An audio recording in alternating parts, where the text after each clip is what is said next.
I want to take my few minutes before I get into conversation with Musharraf on going back to something that I did a few years ago, and partly because of COVID, I think the type of conversation in the last couple of years didn't happen, and it's good to come back to it. So this happened right before COVID. This was the United Nations Development Program's regular sort of report on human development in Pakistan. And with a very wonderful team, I was one of the lead authors along with Faisal Bari on that. I will pass this around. There are copies, one in English, one in Urdu. We also had other versions that people can look at. But I want to talk about it as an update, not just about the report, but what it means today, right? It's not like Pakistan stopped being young after we did the report. So I want to come back to that, and it gives me great pleasure to be able to do that. Before that, if I can have a little company ki mashuri, as we say in Urdu, it's I've come back to Pakistan for longer time than usual, 2 years. I'm sorry, Musharraf, the highlight of my trip is not this. This is the second most important thing I'm doing on this trip. The first most important was the challi. Because the challi or the bhutta is always my most important duty to do when I come back to Islamabad. But what I've been doing other than that is giving a bunch of talks, and this is the company ki mashuri. And I put that because in some ways they're in context, and this is towards the end, but otherwise people can join online. I was here for something called the Margala Dialogue, where I spoke about human security, particularly in the climate context. Yesterday I was at the at PIDE, had fun talking about my reading list for Policywalas, books that people who work on policy might find interesting. This morning, today if I survive it, I will be very lucky. This morning I gave a talk on climate diplomacy at the Institute for Strategic Studies. Right before this, another one at SDPI on imagining the world after COVID. But as I said, this one is particularly important for me, which is on youth. And I want to talk in a particular context about what it means to be young in Pakistan. And in some ways, just if you, again, I'm going to provoke, just because you are young does not mean you know what it means to be young in Pakistan, because young in Pakistan is a very broad category. And that's, let me actually preempt that. I think in some ways we have focused, including me, on young versus non-young. And in that we have lost sight of what happens when you open the box called young, right? Because that box is 150 million. And that, I think, is the challenge for the young people in this room itself.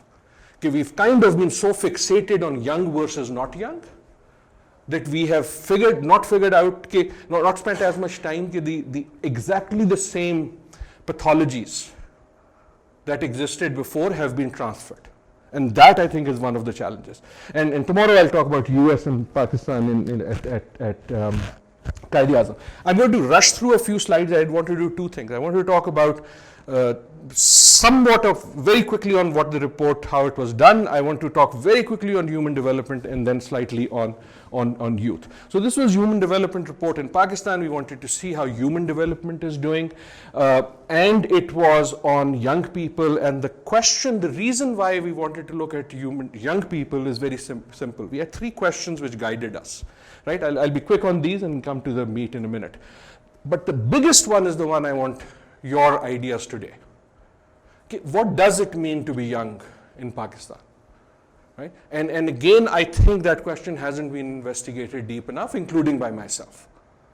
We started a conversation. I hope it's important. Others have had it, but I think we need to open it up more. Okay, what does it mean to be young, including on the argument for the young people in the room? I'm sorry to report to you, you will not be young for too long. I've been there. I can promise you that. This is just a statement of fact. And very soon there will be other young people who will be younger than you. And that question and how you answer it will impact their lives as much as it will yours. And that's a different framework for thinking in the Nara, the sort of me versus them wala. The second is, and I won't go into this, but this was a major part of the report, are we looking at a demographic boom or a demographic bust, right? So you can look at your neighborhood and know what I mean. Boom is India growth, China growth, Malaysia growth, a whole bunch of growth. There is a boom logic which is very simple. You get a lot of young people in the system, even if they are poor. They have to set up house, they have to buy things, they have to get a mattress, they have to do whatever. That pumps in activity into the economy. There's a logic of boom, and if that happens with other things, the boom sort of expands. I'm making it simple. But there's a logic to youth bulge and boom. There is also a logic to bust, right? And we started, if you look at the report I passed around, we started by telling the story of this guy who is selling on what we will call a thela, and not doing very well, and the police is harassing him, and he kind of loses it. And he first beats up this police woman, you know what I'm talking about, and then he sets himself on fire. Right? That's the story we start with. And somehow, some people who think they are very smart call it the spring. I don't know why the hell it was an Arab Spring. There is nothing spring about young people putting themselves to fire. But that was the story, and the story we start the report with is not कि ये पाकिस्तान में हो सकता है या नहीं हो सकता. But would we be surprised if something like happened, that if you hear that after Sialkot or something else? You wouldn't, right? And the question then is, how do you keep that from happening? And that is the young report, and that's the framework which now I think the government has also taken up, that we came up with about levers which you will see. And the final question was, which is the political question, P with a very big P, not party politics. The political question is, who will decide the future of those who will decide our future? Right? And that's the question, including the possible answer कि वो खुद करेंगे. But why I say decide our future is, without going at number बड़े सीधे, you know this. Get a room, a very large room, let every Pakistani stand in the room in one line. 2 out of every 3 are going to be under 29. That's the logic. Go to any government daftar, private daftar, including the cabinet, you will find a lot of young people, not because they are suddenly empowered, but because there are too many of you. And that story is going to continue. If you look at that graph, till 2048, we are going to be and continue to be an increasingly young country. After that, I will write a report on old people in Pakistan, because then our problem will be aging, right? The political logic of this is very simple. The biggest thing from this report, it became a bit of a political issue when it came out in a nice way. Everyone liked it. But here is the reason they liked it. They knew what I was saying, but I gave them the number. The number is, every election between today, including the last one, every election between today and 2048 is going to be decided by first-time voters. Let that sink in. That's the number. जब आप economy में नए लाते हैं, they will also bring new voters every election. If young people were a province, if young voters were a province, that province will be bigger than Punjab. Right? That's the reason why you hear it. It's not just because you are all bright and that's why everyone is interested. इनको आपका vote भी चाहिए. So that's the logic we were looking at, right? That's the story I just told you. It will continue becoming continuously younger until you hit about then, and then it will, because the same young people will become older and so on and so forth. So that's the logic we are going through. I want to come to the meat. I'll say. So what did we come up with? The big news, which I'm actually very glad that the government in their Kamyab Pakistan, I think we have someone from Kamyab Jawad, were very kind to sort of take our framework. In fact, we were very, Meera worked on this and led our communication stuff amongst others. But actually all of the parties took this on, and I was very glad for that. So our framework essentially was, there are 3 levers of change. If you're going to sort of change, बहुत सारी चीजें, there are thousands of things to do, but there are 3 things more than all others that can bring this big ship in a good or a bad direction. And those were our so-called 3 E's. And the 3 E's were education, talim, but not just education, miyari talim, right? Quality. Musharraf and others have done great work on education, including on quality. We learned from that, and we said, yeah, the issue is not how many people are in school. I remember in the report and otherwise we said, okay, what worries and keeps me sleepless is not the students who are outside school only. It's what's happening to the ones who are in school, right? That's so it's miyari is important. The second E was employment, but not just employment, but ba maqsad rozgar, which means meaningful employment. I'll say something. There's a difference. I have argued in the report and elsewhere, employment is not that big a challenge. We are actually very good at making jobs. You make them at home, you make them at Chota, the Khokhas, and so on and so forth. The problem, actually, Pakistan has been amazingly good at making number of jobs. It's not been good at making quality jobs. And the third one is what we call engagement, which is our most important. Shamuliyat, but not just engagement, but hakiki engagement. Hakiki shamuliyat, what does that mean? Do young people feel they have a say in things that will impact their life? Right? That's engagement. Now that can be politics, that can be shadi, that can be talim, that can be anything, right? But engagement, very simply, we defined after all the sort of academic stuff, was do people feel they have a say in things that are going to impact their life?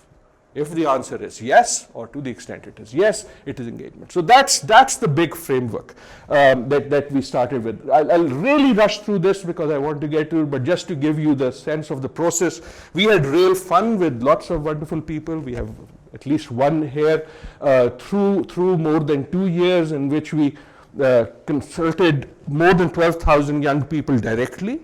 More than 100,000 lakh people directly or indirectly from all sorts of things, from Twitter talks to a lot of consultations and meetings, and my favorite was putting up cameras inside boxes and saying कि इसके अंदर जाके जो भी बोलना है बोल दो.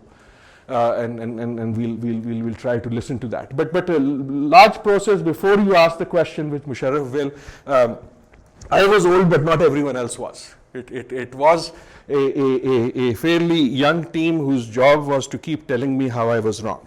And I'm very thankful to all of them for doing that job very well. But a lot of it was listening, right? And that's an important thing.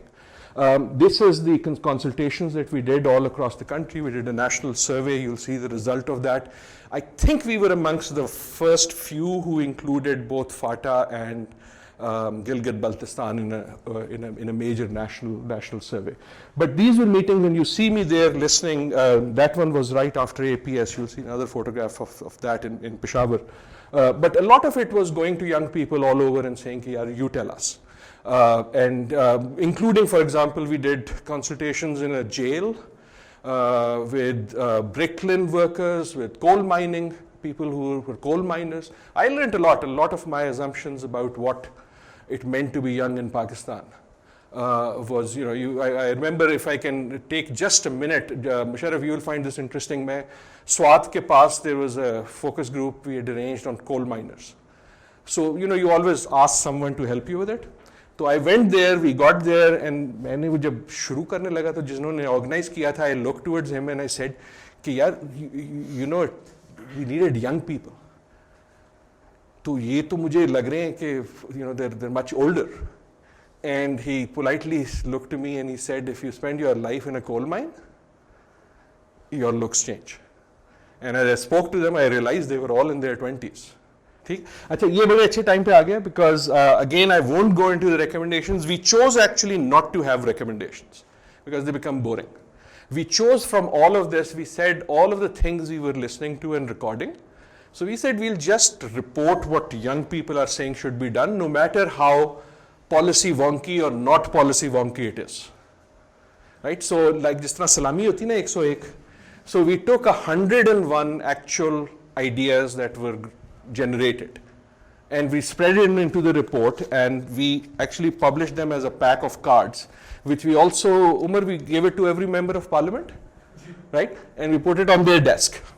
And some of them were really interesting. People are smart, right? And some of them were really policy. For example, I had never realized that if you are a woman, you can't work the third shift in a factory.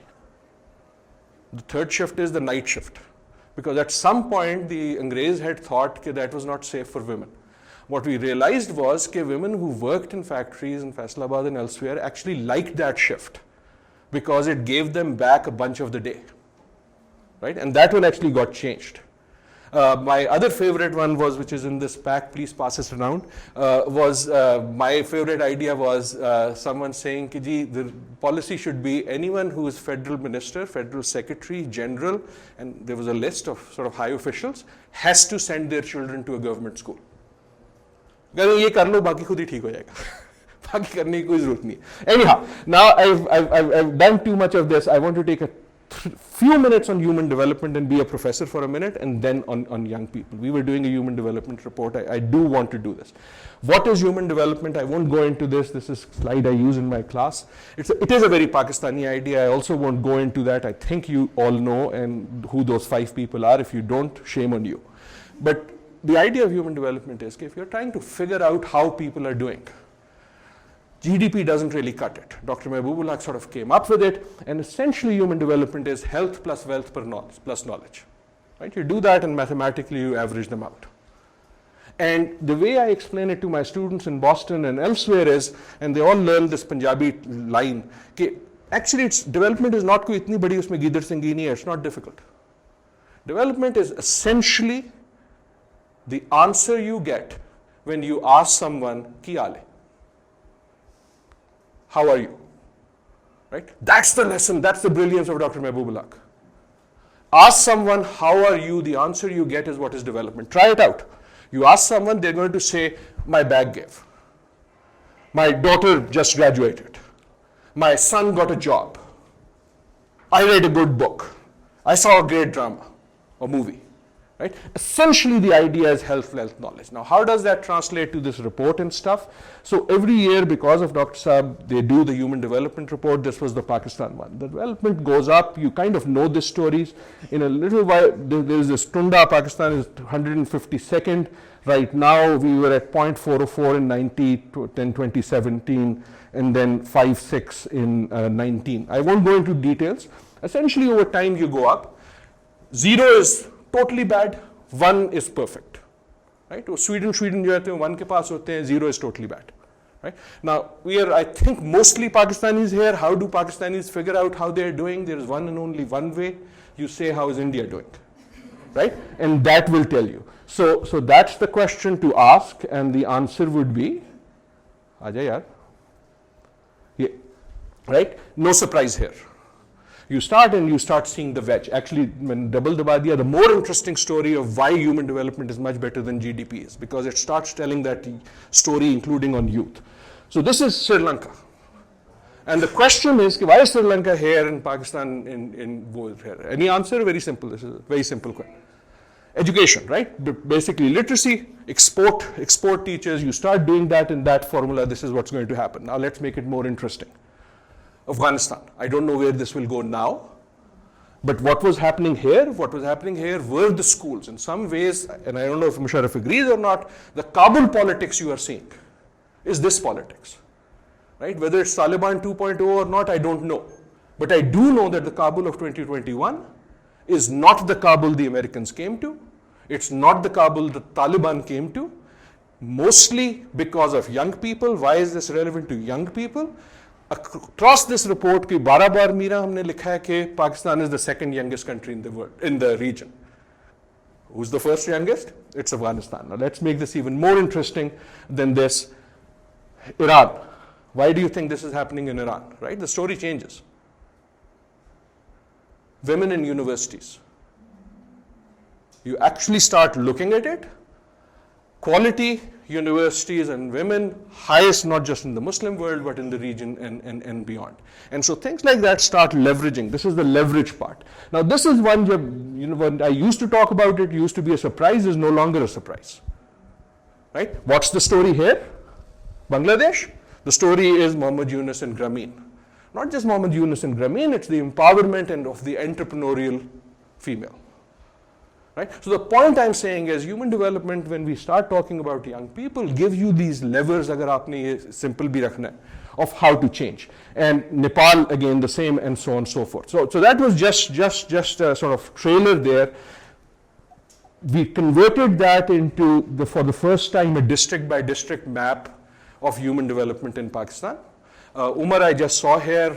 He worked on it and sort of, basically kept me sane, or kept me in line.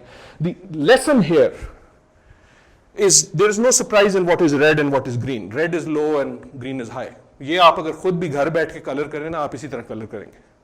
The difference is that the human development distance between Lahore, the highest performing district, and Chavi, the least performing district, in human development terms in Pakistan, is greater than the distance between Lahore and New York.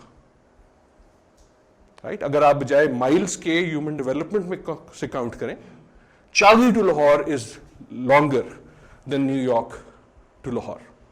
The other interesting sort of factoid, if you want, is the least performing district in Punjab, which is Rajanpur, performs better than every district in Balochistan except for Quetta.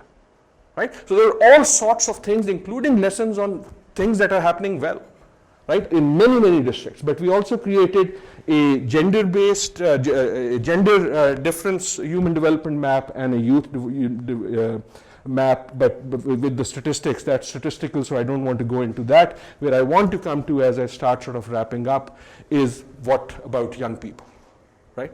So we did a lot of these things that I've talked about. What did we find? And we found many things, but one way we did was we put it on this one diagram.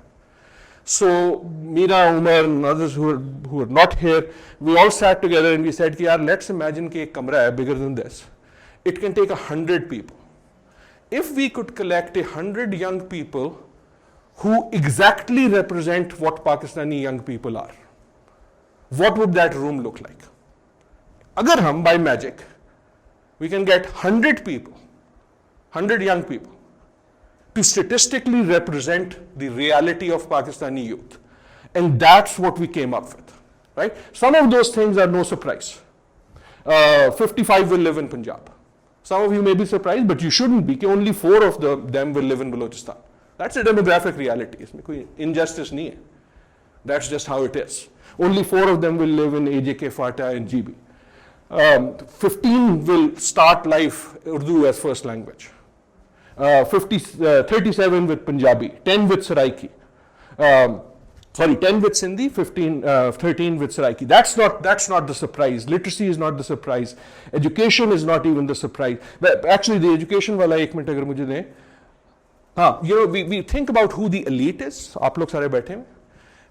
And I would do this very often when we would go to colleges. If you are in college in Pakistan, you are the elite. I'm sorry, baki sare aapke, all the other things go away. Why does that mean? Because of those 100,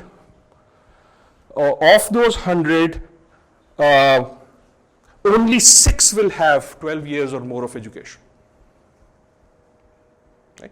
Now, there is a demographic thing, wo thoda badh jayega, lekin usko aap 10 bhi kar dein, 12 years or more. Right? So again, think about the differences within young people. My favorite and most sort of depressing one was 7 out of 100 young Pakistanis will say, this is from our service, nationwide, Nielsen ne kiye the, 7 out of 100 will have access to any sports facility. Right? Where sports facility is defined as any ground. It's not like aapke paas koi swimming pool or bada kuch hai. Only 6 will have access to a library. Access का मतलब ये नहीं है वो use करते हैं. Access का सिर्फ मतलब है अगर वो use करना चाहें तो वो use कर सकते. This is where it gets interesting. We said, do you feel happy? 89 do feel happy. एक, if you are young, you should feel happy. और दूसरा आपके पास alternative क्या? Happiness is a survival skill. Especially when life is tough. My favorite question was this American question, which is, we asked, do you think your life is going to be better than your parents? Right? So right up there, 67 out of those 100 Pakistanis will say our life will be better than our parents. A, that is a good sign because it is empirically correct. It is empirically correct. But B, it's a political factoid because they are saying, I expect it to be better. Someone is going to make it better because I'm not going to live with anything less.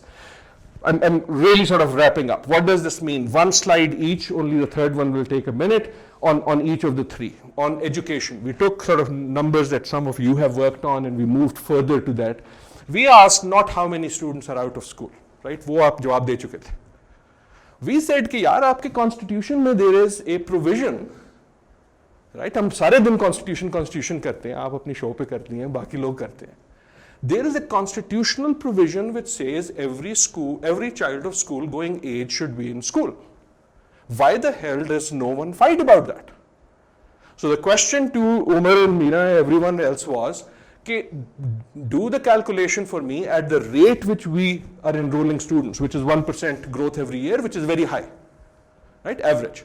If we keep going like this, by when will every child of school going age be in school? Knowing also कि नए आएंगे पुराने जाएंगे, right? And the answer they came up with was this. They said कि जी अगर आप ये करेंगे तो 2076 at the current rate of growth, 2076 every child of school going age in school, right? And my sense was यार ये नहीं चलेगा. 2076 means as long as Pakistan is nearly as long as Pakistan has been around. Right? And more important, not more, as importantly for me, my thing I think Meera might remember was, मैं तो मर जाना है. I'm not going to be here. It's not a terrible thing to expect that in my lifetime we should be able to achieve, you know, I'm an old geezer. I should have the satisfaction before I die to at least see this minimal goal being reached. So I said, go back, let's do the calculation again. Right? So let's change the assumption. 1% ना करें. So आप ज़्यादा कर दें. उन्होंने कहा जी अगर आप 60% increase कर देते हैं from 1 to 1.6, which is high, right? Then you might reach it 2050. Then I started showing them my medical records. यार नहीं मैं 2050 भी नहीं survive करना. It's not going to happen. Not with looks like this. So go back. And they came back and said 4%, which means 4 times, right? Which is actually high but not difficult. Then maybe you can achieve it by 2030. Right? So the point was turning that question into, again, the Miari question which didn't come in. Bamaksad, I won't go into that too much, but essentially if you've heard the number recently by folks, okay, Pakistan needs 1.5 million jobs. That's the number we had also come up with, or we had come up with. I would like to believe they read it or so on and so forth, but what is not usually quoted is, we come up in the report with saying, that's not a problem. You already create about 750,000 jobs. Right? So usko double karna bhi itna masla nahi hai. The problem is quality jobs. Right? There is a reason why every young person in a village is going to say to you, I want a sarkari job. A sarkari job is a good job. It gives you permanence, it gives you benefits, it gives you pension, right? And that's the quality job they're asking is exactly the same jo American asked that. And the last one, and this is where I hope Musharraf and I will talk in a few minutes, is this Shmuliyat thing, which wasn't talked about, and which is what happens when you open the young box. फिर क्या होता है, right? I told you about the election. यार अच्छा ये तो मैंने, this may not work, but allow me, sorry. If it doesn't, it doesn't. But I can talk through that. Can people hear that? No. Okay. Forget about that. I'll just speak over that. I'm sorry if that messes up yours, but we can do that. But the point is, okay, when we asked about Shmuliyat, right, and we asked them how people were doing. Let me just take these out. I put those clips because, by the way, while they go out of the thing, one of the big surprises was how much interest there was in actually talking about these young people, right? The slide goes, but I'll say my bit, right? And I was really surprised by that. This happened in the middle of the election. I think partly it happened because Shehbaz Sharif took an ad saying कि ये report कह रही है कि पंजाब की हुकूमत बड़ी अच्छी है. And then Asad Umar and Imran Khan in a speech said कि नहीं ये report कह रही है हमने KP में बड़ा अच्छा काम किया, right? And that gave it salience, right? Both were probably, and then there was a little Twitter storm. But the real thing was, and I'm sorry that slide didn't sort of work. I should have checked the sound before, my fault. Like, the real thing in those diagram the is this: we have transferred all the pathologies of my generation to your generation. Every number in there suggests young people in Pakistan are more divided than non-young people in Pakistan. That the religious divisions, economic divisions, linguistic divisions, and the intensity with which it is felt is as great or greater amongst the young as it is amongst the whole population. Right? So for example, if I have the number right, I might not from the slide, I think it was something to 40-some% young, right? This is our service, believe that people of other religions should not have the right to practice their religion. Right? My own sense is, again, maybe वो survey का आगे पीछे होगा, लेकिन कितना आगे पीछे होगा? My own sense, not my sense, I'm quite sure by religion, they don't mean religion, they mean sect. Right? Now, again, this is not pointing fingers, this is saying that what we have done is that we've taken a pathology of my generation and we've transferred it to the next. And the challenge, therefore, to the people in this room is, okay, if that is true, then who's going to fix that? Or who's going to talk about that? Because when I look at the conversation even around young people, it is still mostly around young versus non-young. And you are essentially extrapolating and magnifying those divisions of your. And that, I think, is the question that I would leave you with. Thank you very much.